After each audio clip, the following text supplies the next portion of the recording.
Hello again. I have always regarded Boris Johnson as a shifty and unreliable fellow, a bit of a wide boy or spiv. It has always been clear to me that one cannot trust a word he says.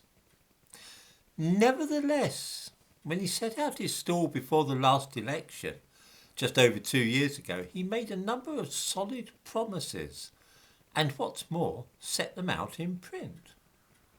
In the description to this video, I give a link to the Conservative Party Manifesto, on which he was elected as leader of the largest party in Parliament and therefore Prime Minister of the United Kingdom. There is, of course, a lot of vague waffle, such that it would be debatable whether or not some target or other had been reached or not. On the second page of the manifesto, though, is a page which reads, "My guarantee. If there is a majority of Conservative MPs on December the 13th, I guarantee I will get our New Deal through Parliament. We will get Brexit done in January and unleash the potential of our whole country.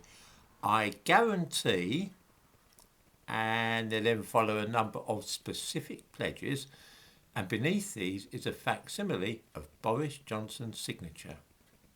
This seems clear enough. This is a cast-iron, unambiguous promise.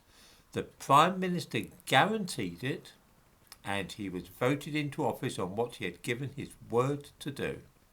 For instance, under the guarantees, we will not raise the rate of income tax, VAT or national insurance. There it is, in black and white, with the Prime Minister's signature, and he guarantees this. In September 2021, Boris Johnson announced that national insurance rates would be increased by 1.25 percentage points from April 2022. It took him just 21 months to break that guarantee on which he was elected. On page 15 of the manifesto, we read the following.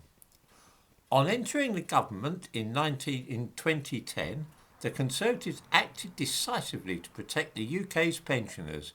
The triple lock we introduced has meant those who have worked hard and put in for decades can be confident that the state will be there to support them when they need it. We will keep the triple lock.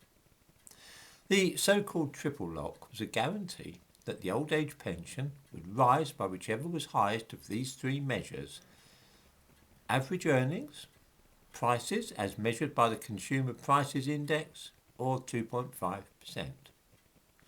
This was to ensure that pensioners do not fall into poverty, that even though they've retired, the people that have been working all their lives have an income which keeps rising so that it's comparable with that of people in employment. Note those clear and unambiguous words.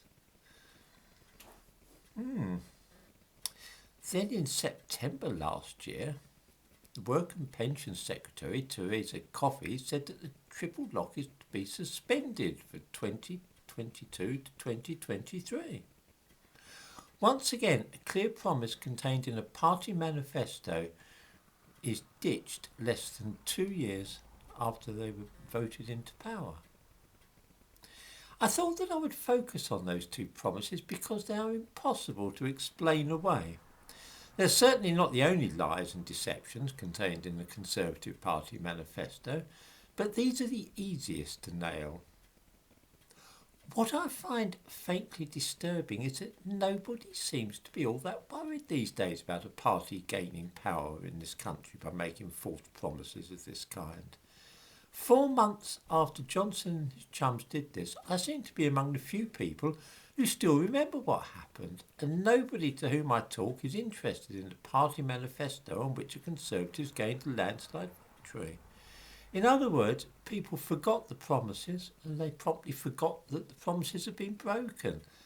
It's almost as though nobody cares, nobody's interested. To me, though, this is important. If you cannot rely upon a party leader to be honest and truthful in relatively small matters, then it's pretty likely he's going to be dishonest and crafty in large matters.